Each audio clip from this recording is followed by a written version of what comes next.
All right, there we go.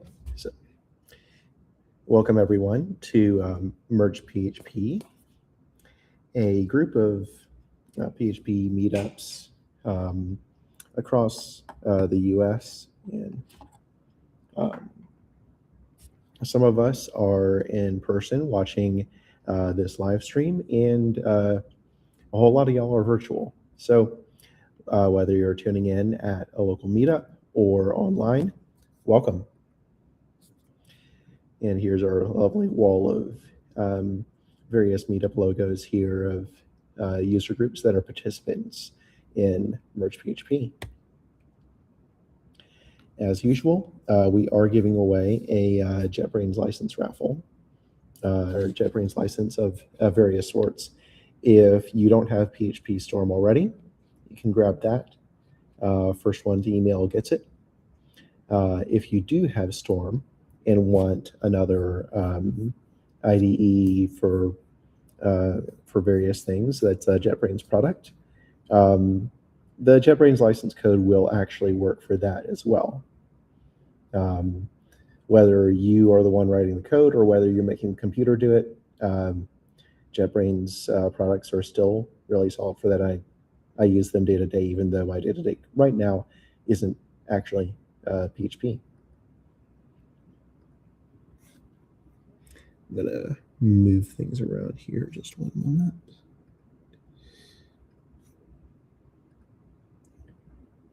There we go.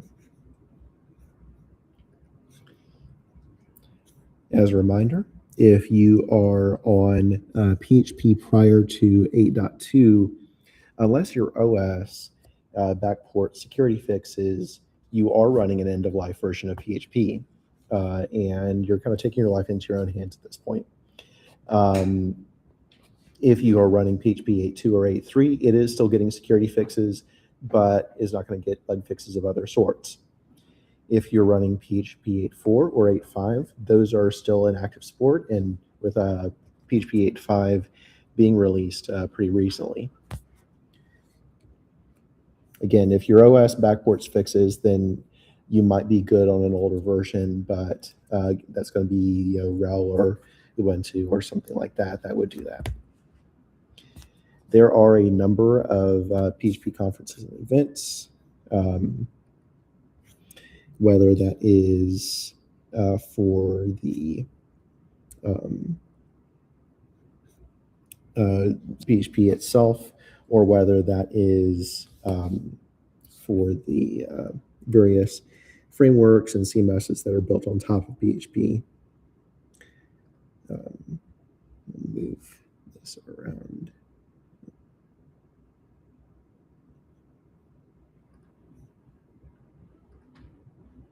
So that y'all can see all of them here. If you're in the States, PHP Tech in Chicago is the next big thing. Tickets have been available for a bit. The schedule is live, so you'll want to check that out. And with that, I'm going to hop to the next slide here. We are on various socials, and for once, I remembered to post on socials prior to the event rather than halfway through. So if you're joining us because we posted on Mastodon or on the platform formerly known as Twitter, welcome. There's also the PHPC Discord channel that you can hop in, or Discord server that you can hop in and talk about all things PHP.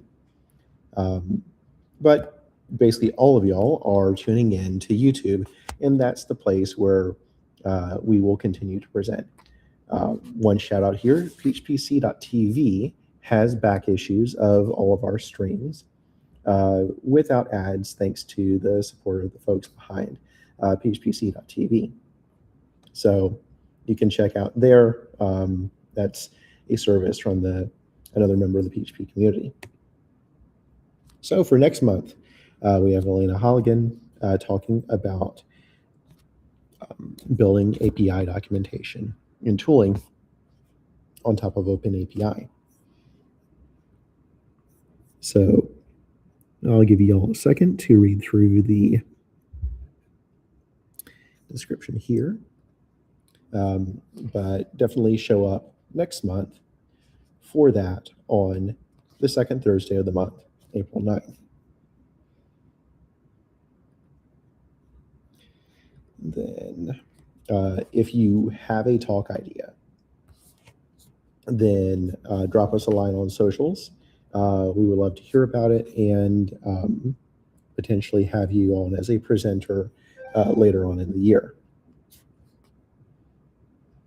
With that, I'm going to turn it over to tonight's speaker, Larry Garfield, as he talks about doing advanced level shenanigans with PHPUnit. With that, I'm going to swap over the screen. Give me 1 second, and I'll get that taken care of.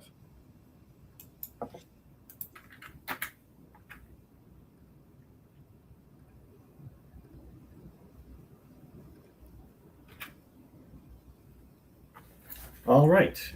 Can folks hear me? We're good? We're good. Thank you. Okay. So I just dropped a link to these slides into the chat for those who want to follow along at home. Thank you, everyone, for coming tonight. Always fun to hang out with PHPians, fellow elephants. Tonight we're talking about advanced PHPUnit shenanigans. And there's none of these basic shenanigans. These are the advanced shenanigans. And I couldn't figure out where else to put this slide in this deck, so I just put it here because this is an excellent picture. If you shenan once, you will shenan again. So beware of that. Anyway, again, my name is Larry Garfield. You can stalk me online at Krell at phpc.social on Mastodon. I am a member of the PHP Fig Core Committee, repeat contributor to PHP core development, general purpose pedant, book author, and currently available for hire. So if you would like someone like that on your team, let me know. So that's enough about me. Who are you? I'm going to assume that if you're watching this talk that you already use PHPUnit and you already support the idea of automated testing. I do not need to sell you on automated testing as a concept. I need to sell you on how to get better at automated testing with PHPUnit. If this is not you, then one of us is in the wrong room, and I hope it's not me. This talk is going to be focused on recent versions of PHPUnit. I think there's only one or two things that do require more recent versions. We'll call those out. But you should be running more recent versions, ideally. And we're only going to talk about PHPUnit itself. There are a lot of extensions for PHPUnit out there that are cool, no question. But for this talk, we're only looking at PHPUnit itself. You will probably already know at least one thing I talk about today.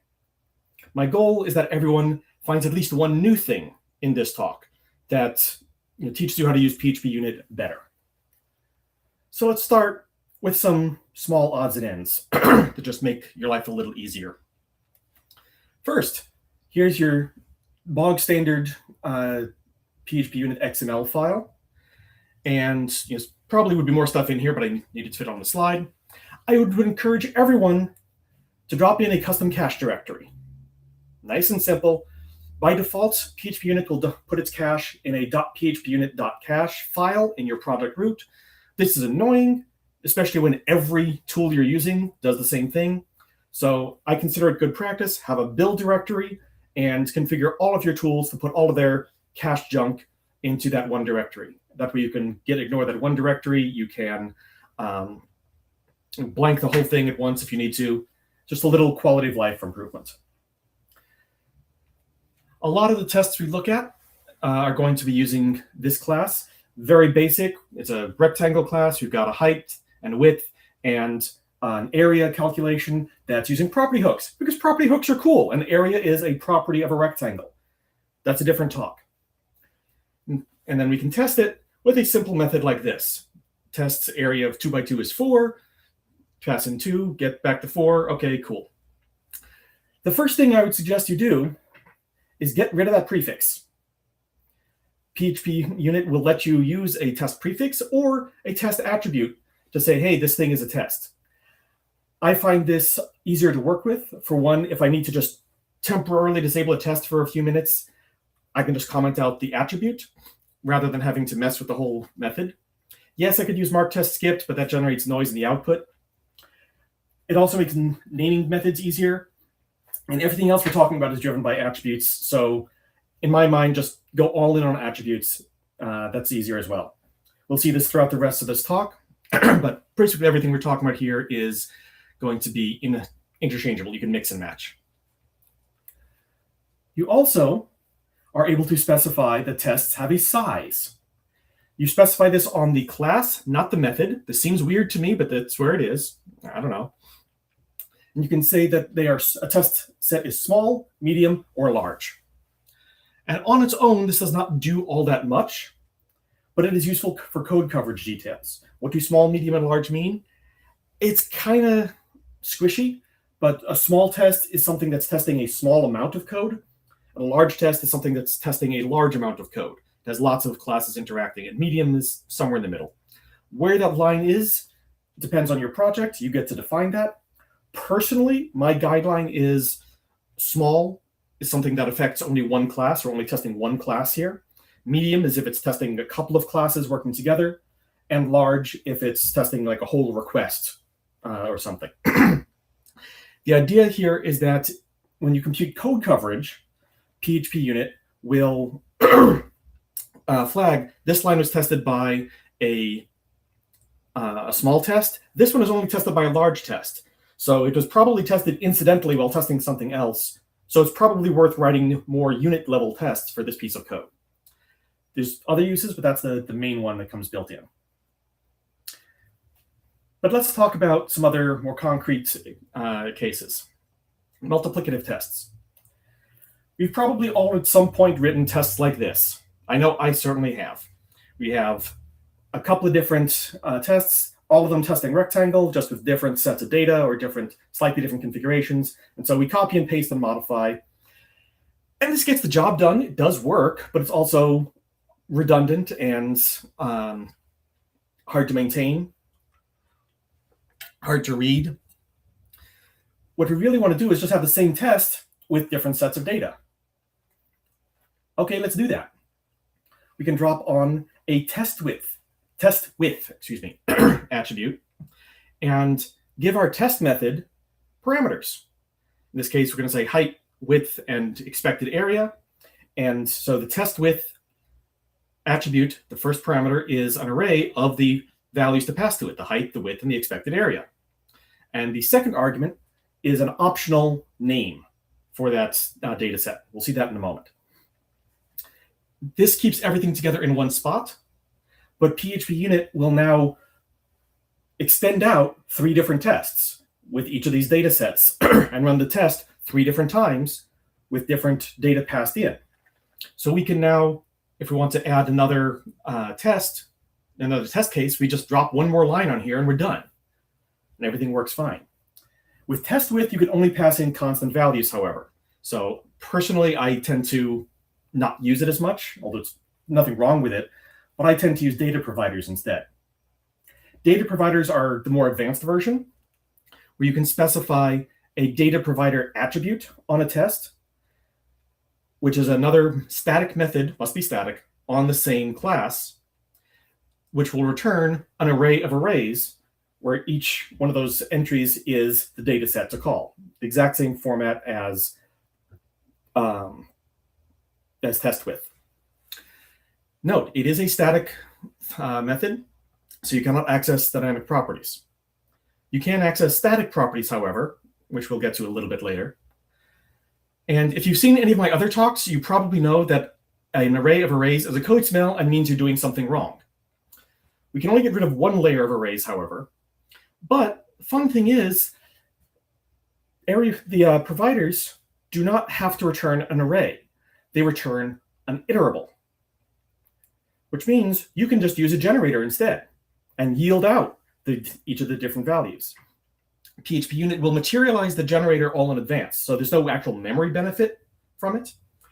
But this is, I would argue, much easier to read, much easier to maintain, and the more complex your test data, the more beneficial this becomes.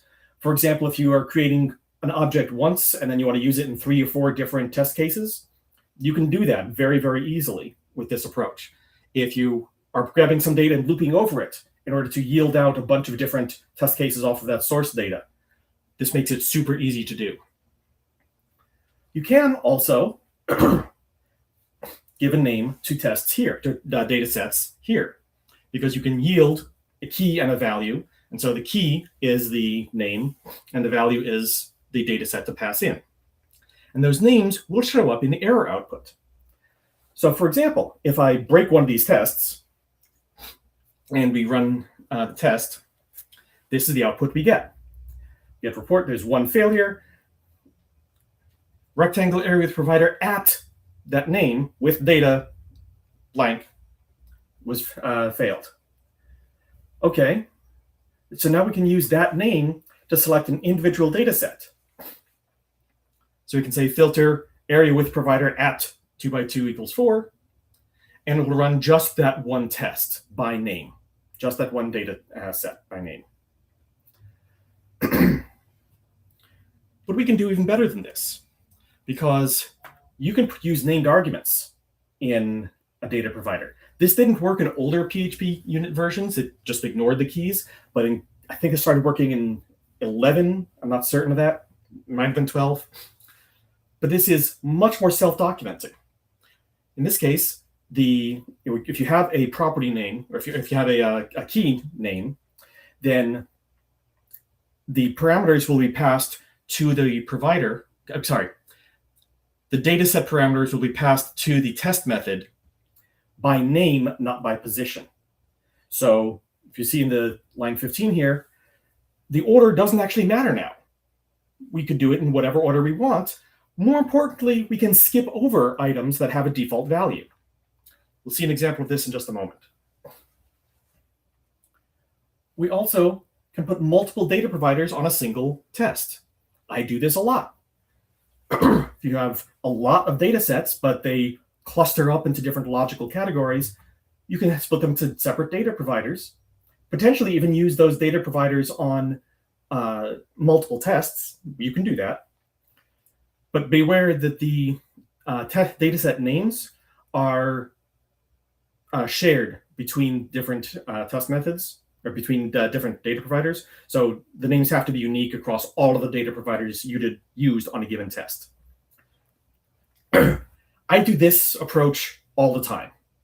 In fact, I basically never do anything else than return a generator, using yield, using names. Okay, that's fine, but how about a more complex case? Here's a more complex case. Oh, dear Lord. It's not too much going on here. This is a standard PSR7, PSR15 test case. We want to just take, request data, pass it through the system, get back a response object, make sure the response object is what we expect. Nice and straightforward. So we start with passing in from a data provider a method, URI, and optionally headers and body. If those are not provided, then they have defaults. And we use those to create a server request object. We then make our request handler, the thing we're actually testing, pass it the request, get back a response, and run some assertions. Those assertions are driven by parameters passed into the method. Expected code, expected headers, expected body, again, they all have defaults. The code will always check. The body, we will only check if a body was provided. If we don't pass in an expected body, then we won't bother with that check. And for the headers, we'll just loop over them, grab that header line, make sure it's actually there and has the right value. Now, this works, but truth be told, it's kind of ugly. The provider for it looks like this. So we can yield, just confirm a 200, method get, here's the URI for it, and we expect to get back a body of boop. That is optional, but that triggers that part of the test assertions. We can also not specify a body, not do that check, but specify a specific code that we want to check. Or we can specify a code, or a status code, and headers that will then trigger the for each to go check and make sure that there is a location URL of beep1. This is where the named arguments get super, super useful, because after method and URI, I can just ignore any other parameters I don't care about, what I want the default value for, and provide just the ones I do want. I find this extremely helpful. which means we can now look at our test method and say, all right, we're passing in, or if we want to clean this up, we can say we're passing in a method, URI, headers, body, and all we're doing with them is making a request object out of them. So let's just pass in a request object and call it a day. So the data provider gets simpler too. Because you can just say, hey, pass in a request, or a request and here's the expected code, or request and here's the expected code and expected headers. So we can have whatever level of complexity we want in the request, and we can have a single request object we create once and then do variants on, because PSR7 is very good at that for each test. That's, again, where the yield comes in very handy. So doing this will simplify the test method and the provider. That's cool. Can we do the same thing for assertions, though? Because assertions are still kind of ugly. There's actually two different ways that we can make this nicer that are not mutually exclusive. The first is one that I am very fond of, which is just passing in a bunch of extra checks to the test method as a closure. And so we're going to create the request handler, pass it the request, get back the response, and just pass the response to that checks callback. What does that look like? Here's our data provider. There's only two parameters: request, which is a request object that has whatever we feel like on it, and checks, which takes a response object and runs whatever assertions we care about for that particular test. The test method itself is now trivial, but the things that I care about are going to be different for different data sets. That's okay. And now I can just go through and check, all right, on this test, I care about the error code. On this one, I care about the code and the header line. On this one, I care about the body, and so on and so on and so on. This is completely fine. This is totally valid, and I find extremely useful. And you also get a nice type check for free, because if the response that came back is not a response interface, it'll fail right here. In this case, it will fail earlier than that, but there have been cases where I want to make sure that I get the right type back, because it might be, there are cases where it might be a different type, like an error of some kind. So that's one option. The other is what I call custom macro assertions.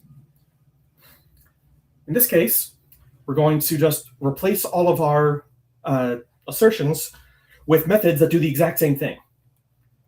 So we're still passing in the code, headers, and body.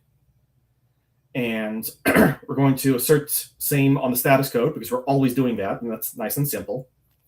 But then we call assert body and assert headers, which are just methods that do the exact same thing we saw before, but are now easier to use. This is very useful when checks are going to be complex, but consistent between tests. Which of these is a better approach? It depends what you're doing. There's no reason you can't use both. You can absolutely call these methods from one of the closure callbacks. You can use this for any kind of test, not just on multiplicative tests. Any one-off test can call these methods. This is absolutely supported, legitimate use of PHPUnit. And according to Sebastian Bergman, when I asked him, doing this is probably better than trying to write your own assertion using their assertion API. Just wrap a bunch of things. Note also, the built-in assertions in PHPUnit are all static. Therefore, yours should be as well. You can technically still call them dynamically, and some people do, but they are static methods, so you ought to be calling them statically. So there.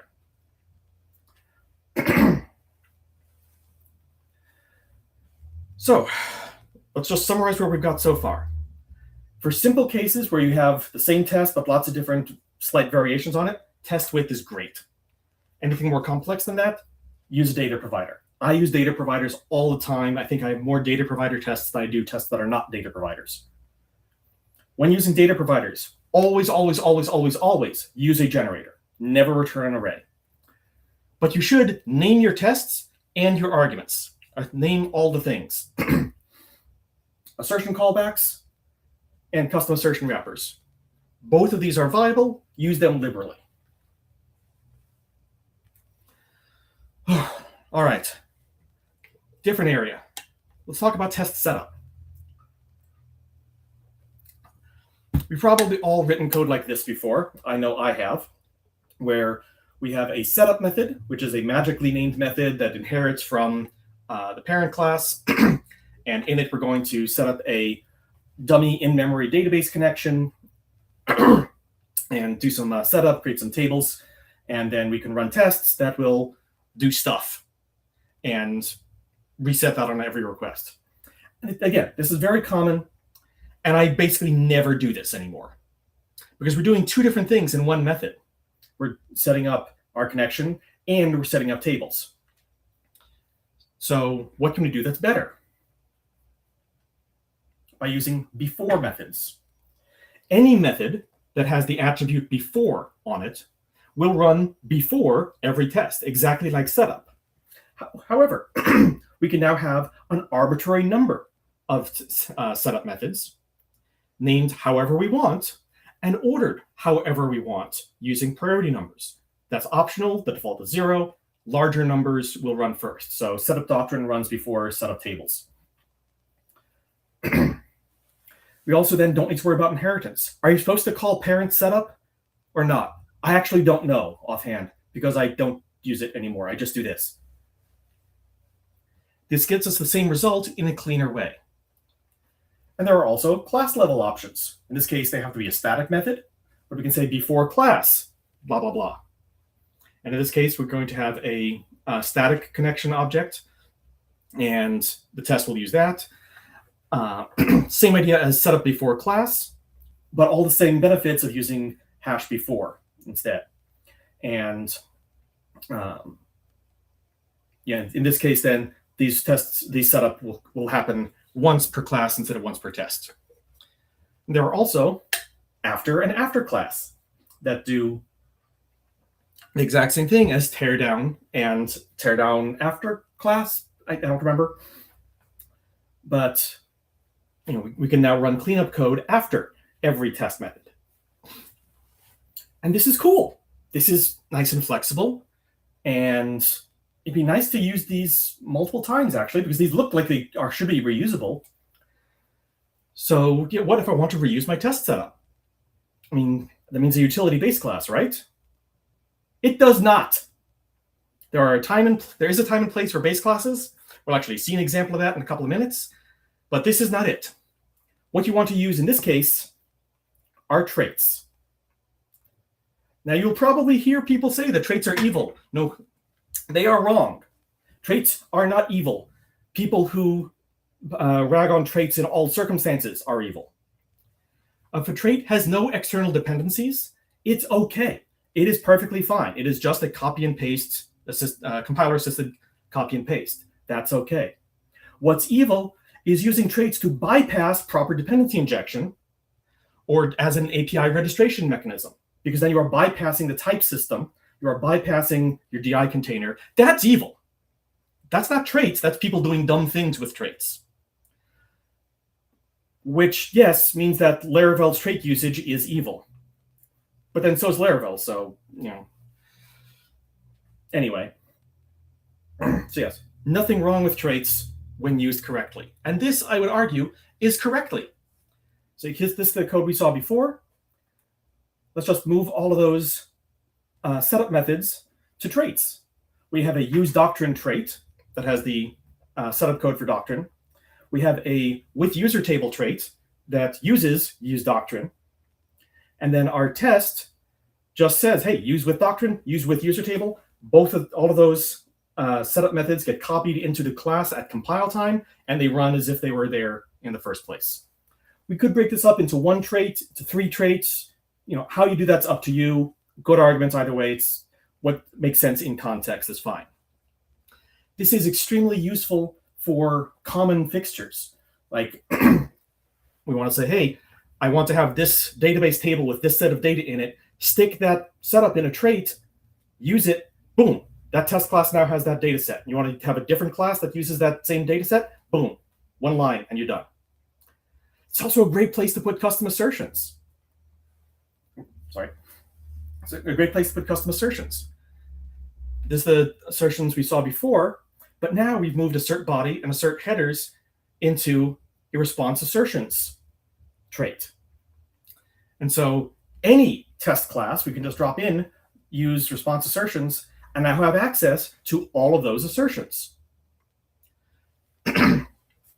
I would go so far as to say, if you have a complex value object that you're going to be using a lot, it should come with a set of assertions that are written for it that provide a higher level, less primitive API for asserting data or asserting state about that value object.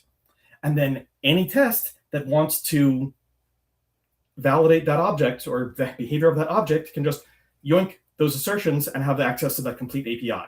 That is part of the API for your object, for your value object. Another good use case here, transaction-based test isolation. In this case, we have a trait transaction isolation. It uses doctrine, so it will have a doctrine connection. And before each test, we start a transaction. And after each test, we roll back the transaction, which means we never actually touch disk. Every test never actually updates anything. It just operates in its own isolated little transaction. This has a number of advantages. One, it's faster because you never actually have to touch disk. At least you don't have to write to disk. Two, it means if you need to set up fixtures of some kind, then you don't have to reset them on every test. This resets it for you. So if you have a large fixture image that you import, as many people do for tests, with a bunch of database records you're going to test against, or some fixture setup method that is expensive, so you want to run it just once per class, not once per method, then drop this one trait into your class and boom, all of your data is safe. You never have to manually reset it. One thing to note, this does get broken if you're doing any schema manipulation in MySQL, because MySQL's schema manipulation queries like alter table and so on do force a transaction commit. So be mindful of that. But for anything else, this is just faster. At a previous job, we just dropped something like this into a bunch of tests and shaved like 20% of our test run time. It was really cool.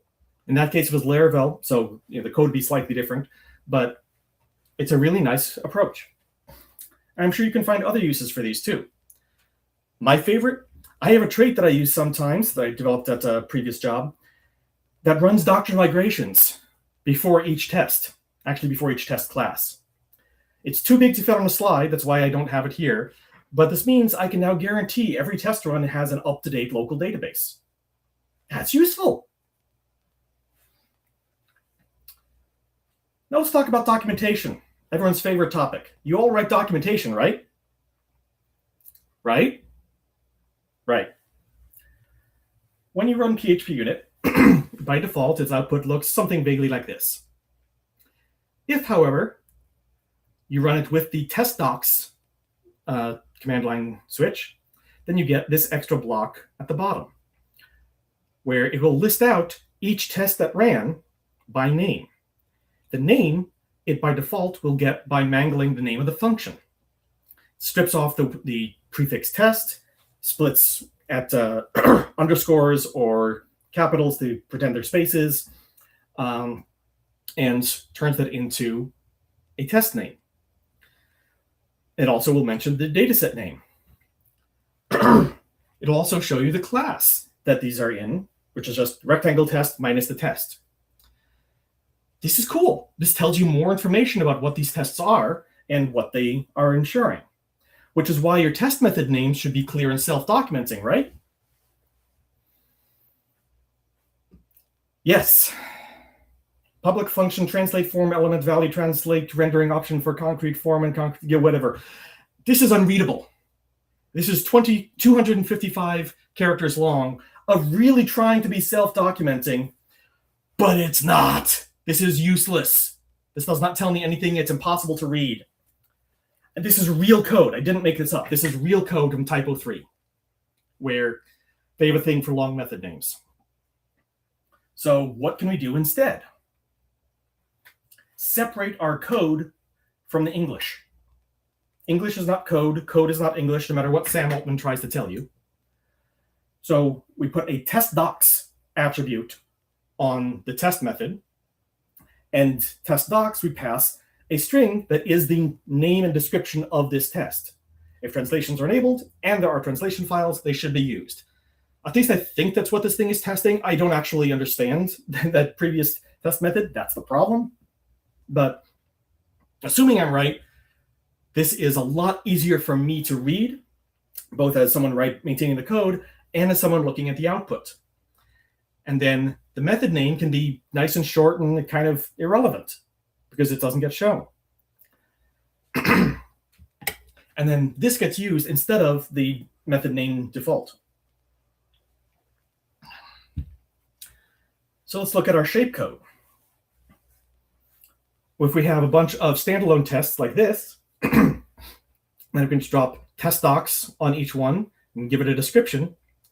And when we run our tests, we get, hey, rectangles can compute their area because we have a test docs attribute on the class 2. And then we use the test docs for each item. Cool. This now documents the class. It documents what each test verifies in clear English. This becomes our acceptance criteria. This is documentation. We can look at this and say, oh, rectangles are able to compute their area. Good to know. And a couple of test cases that prove what that is, what that means, and verifies certain parts of that behavior. So I can just run test docs and get an explanation of what the code is supposed to do that is maintained along with the tests. Of course, what if you have a data provider? Because then you have the same test method being used multiple times. In that case, those parameters that you pass to the test method, you can use in the test docs string. Which means, yes, it has to be single quoted, otherwise it will not render correctly. But you can say a rectangle with height, and a width, $width, has an area of expected area, which is the same parameters we're passing in. And so when we run it, we get a rectangle with height 2 and width 2 has an area 4, yada, yada, yada. And it's not going to show the dataset name by default. But this lets us have a descriptive summary of every dataset. If you want to use the dataset name, then you can use $_data name as the placeholder for that. I rarely need to. Excuse me. But this gives us the ability to have an infinite number of tests with a templated description. Cool. Okay. But what if we're passing in parameters that are not stringable? Then what? Then we can use a custom callback. Instead of test docs, we specify test docs formatter. Test docs formatter is the name of a method on the same class, static method, which will get passed all the same arguments as the test method and returns a string. How do you compute that string? I don't know. It's up to you. It's your method. Do what you want. In this case, I'm just folding it to method path responds with code. You can do whatever. And now, now we can pass any object we want into a test method and get a good, clear English description of it. If tests are a form of documentation, test docs are the documentation. I do not use these enough myself. I should be using test docs more than I am, but they are really cool and really useful.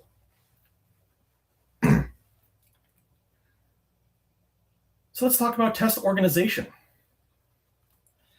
You want to have isolated tests. You want to have tests that don't use a database, don't use a third-party API, don't use 100 different dependencies. That's good. You want proper unit tests. Most tests should be proper unit tests, but sometimes you just need to hit the database.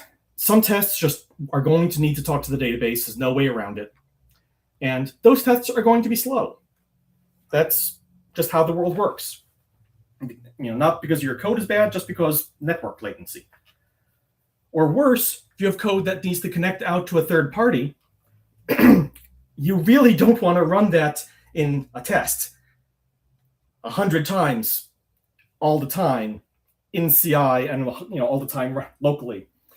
For one thing, your third-party partner is going to really hate you and cut you off, and then you're going to hate you. And it's also going to make everything stupidly slow. So don't do that. Instead, let's look at this example. This is actually based on real code and a real use case from my last company. We have a sync class that's going to grab data from some third party using some kind of HTTP client. It's going to do some mangling to it, and then it's going to save it to the local database using Doctrine. Yes, we can use mocks. Yes, we can use stubs. That's fine. That doesn't handle every case. At some point, you still need to make sure that your SQL that gets generated actually is valid SQL. At some point, you need to make sure that the remote third party has not changed the AI out from under you. So you don't want to run these tests, your tests for this in CI of every pull request, but you cannot be confident in the code unless you actually run it with real database and a real API, at least sometimes. So let's look at some possible tests. We have a before that sets up our sync object to test. And we can test the cleaning stuff, and we can test the writing to the database, and we test getting the data. And if we just run this test class like this, we're going to be banging on the database and banging on a third-party server. Are your API keys available in CI? Are they the test instance or the production instance? Oh, dearie dear. Which one do I have locally in my end file? Yeah, you don't want to have these questions. What you can do instead, though, is specify groups. You can put groups on a class, in which case they apply to every test method in that class, or just on the class test method itself. So in this case, all three tests will be in the group sync. Write to DB is in the group database. Get data is in the group connected. And you can put multiple groups on a single class or a single method. That's fine. By default, this does nothing. But we can now tell PHPUnit to run only some of these groups. So if we run this test class, by default, we run all three tests. If we say -- group connected, we run only those that are in the connected group. If we say exclude group, then it will run everything except those that are in the connected group. And you can include or exclude multiple groups, just have -- group connected, -- group database, and so on. That's fine.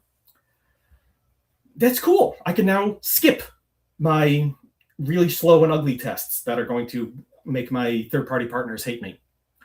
But I don't want to have to run it like this every time.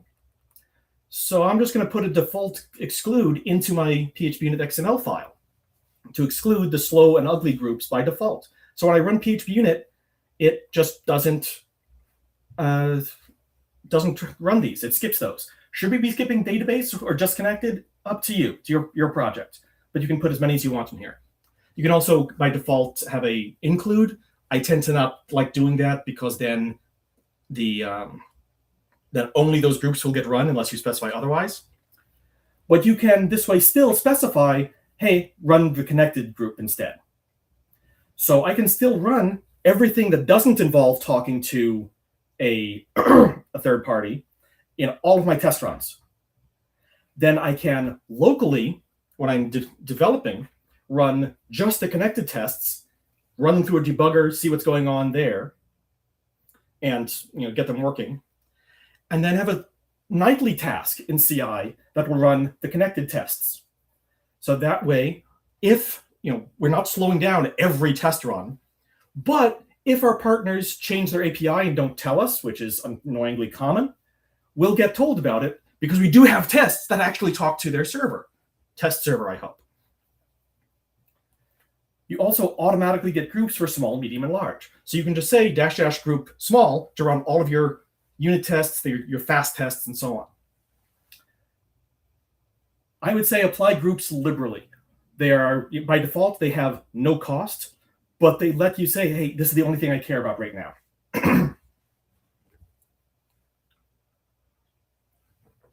Now let's talk about drivers. through driver tests. This is a case where many implementations of the same interface should look and act alike. This is especially useful if you have some class you're testing and you also have an in-memory version of it that's not going to talk to a database or whatever. So here's some sample code. There's just a trivial example to fit on screen. We've got a runner class that we're going to test. It takes a backend. It passes stuff off to the backend. The backend has a couple of implementations, an SQL version and a Redis version that go and do whatever. More, real example would be a lot more complex, but we don't need that here. So here is where we can use a base class.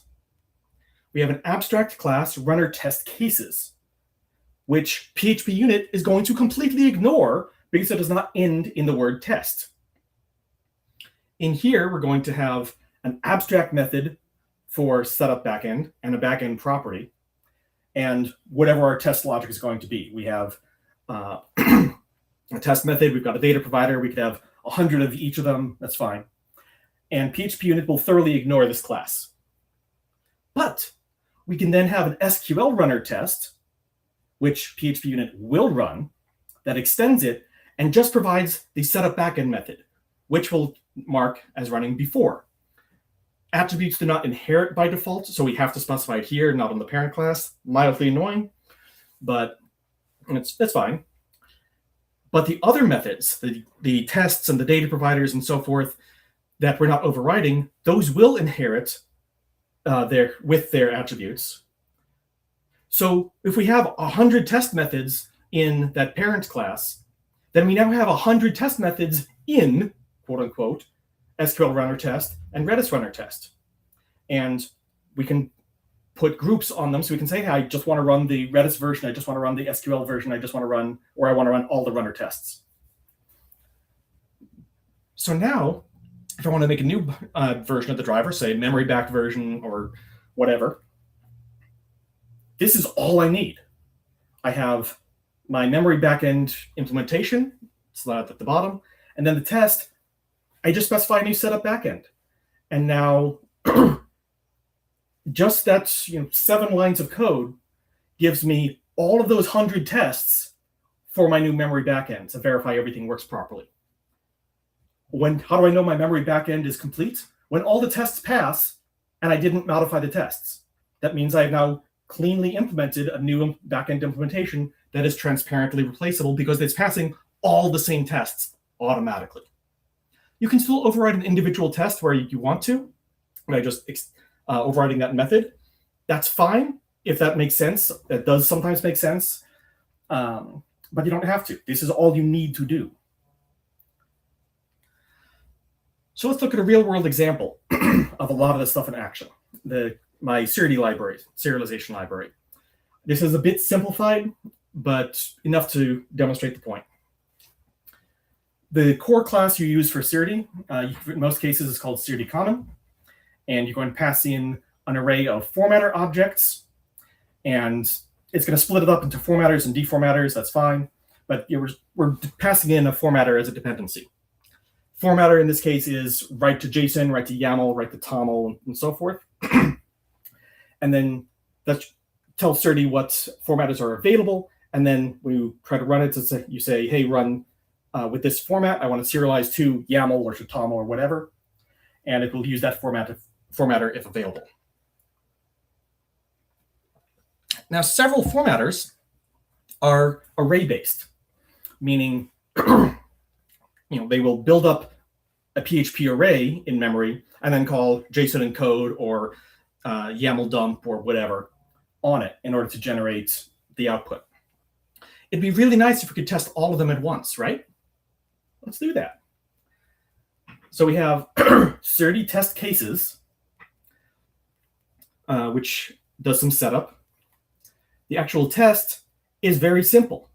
It gets passed in an object, and we create a Sirity Common instance. We serialize the object, deserialize it again, and make sure it's the same thing. Nice and simple round-trip validation. We have a bunch of different data providers. In practice, there are 6 data providers in my code, each of which has dozens of test cases. So there's hundreds of tests that are written here. The class itself declares a formatter's array and a format string, which will then get used in the test to say, hey, these are the formatters that should be available in this case, and this is the format we should try to serialize to and from. It's also this bit of weirdness. This is not PHPUnit features. This is me features, but you're welcome to steal it. We have a validate serialized method, which takes the serialized value and a name for the data set. This data name is marked internal. You're not supposed to use it. I'm using it anyway because it seems to work. But if this ever breaks, it's my own fault. But we use that to say, all right, make what's the name of the validation method that would apply for this this data set. If there is one, go use it. If not, ignore it. And then we also have this arrayify abstract method. We'll see that, they pointed that in a moment.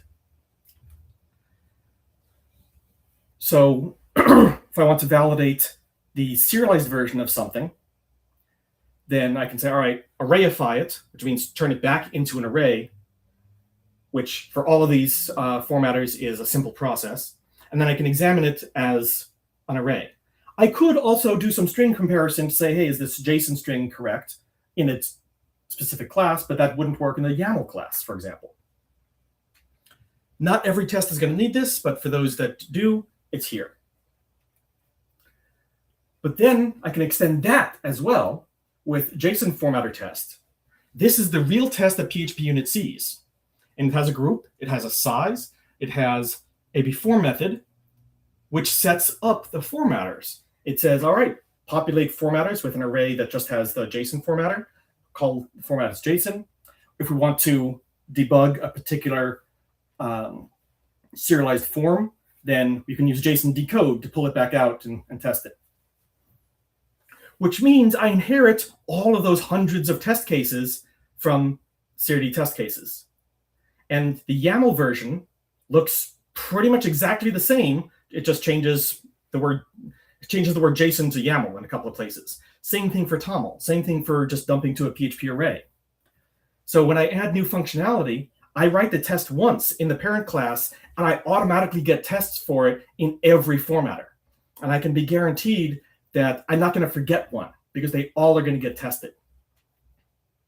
This is what made testing SeriD possible, is this type of automatic fan out. So we get tests just kind of automated for us. We're getting tests written for us without using an LLM. So that's a win. So let's review what we've gone over. Using test with or data providers will make testing way easier, especially when you have a lot of simple tests or you're testing the same thing in multiple ways.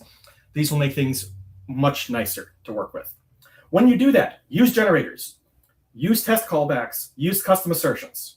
They are your friend. Like generators all the time, custom callbacks and custom assertions where they make sense. Put names on everything. Seriously. It makes life so much easier. Put names on everything.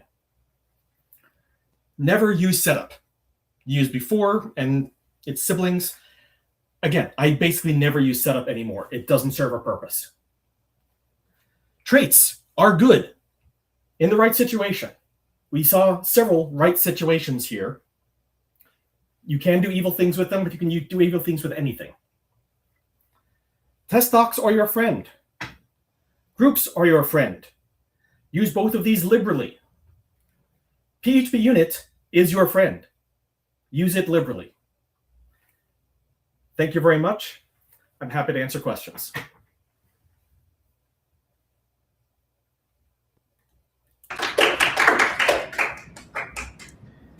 All right, I'm checking to see whether there are any questions in the chat. Just Omni trolling me. Oh, of course. So I've got a few folks here in Austin. So any of y'all have questions, and I'll repeat them for the stream. Yeah. So when we're doing tests about or against a third-party provider, and using groups to say exclude or include them explicitly, that's something I would typically just make an entirely separate test suite for, and just have that test suite be the container for, say, tests that can be isolated. So is there a reason to use a group as opposed to just making a new test suite? So the question was, why would you use other than separate test suites? Kind of what would be the advantage of using groups? So first, those are not mutually exclusive. I tend to not use test suites myself, but you certainly can. I'm not telling you not to. I find the advantage with groups is it doesn't impose anything on your directory structure. Test suites are based on your directory structure. Groups, you can just throw tags around willy-nilly as needed. Is that a benefit or a downside? It depends on your point of view, I suppose, and how you use it. I personally find groups easier to work with. I generally don't use test suites, but again, that's personal preference. There's nothing wrong with test suites if that works for you. Does that sufficiently answer your question? Yeah. Cool. I have a second one though. If somebody All right. else. Go ahead. When you're doing the ordering of your before attributes, how do you avoid the magic number problem there? So the question was, when you're ordering the before attributes, how do you kind of avoid the magic number problem there? You don't. The numbers are magic. Sorry. I mean, technically, I suppose you could use a constant there. If that's going to buy you anything, I don't know. But generally, you'll look at, hey, this thing needs to run before this other thing, so I'll look at the other thing's number and use a higher number. It doesn't do anything more than that, unfortunately. The alternative would be something using topological sorting, where you can specify, hey, this thing happens before or after this other thing. I have a library that does that. I use it in my event dispatcher, but unfortunately, PHPUnit has not adopted my library yet. So for now, they're magic numbers. I'm sorry.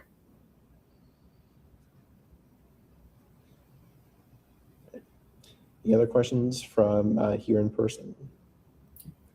I would love feedback on this talk. This is the first time I've given it, and I am presenting it again at PHP Tech in May. So feedback, good. I want this to be as good as it can be for PHP Tech. I really like the talk, especially the one of the things that I really liked about it is the way that your example code generally built on your previous example code. Basically, that made it a lot easier to follow than like completely different examples like all the time. How much of that did you catch? He liked that the examples are built in each other. Is that, I heard that Yes. correctly? Yep. Okay, good. I like it too.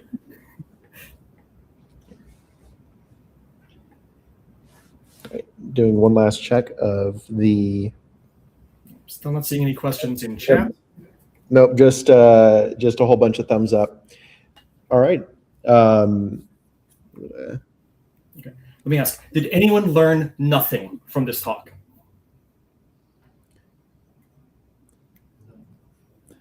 I certainly learned multiple items through this.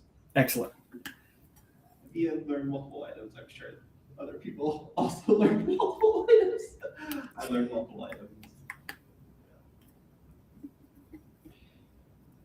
All right. Thank you very much. Enjoy the rest of your evening. Thank you. And thanks to everyone who has either shown up at a meetup or tuned in online to see this month's episode of Merge PHP.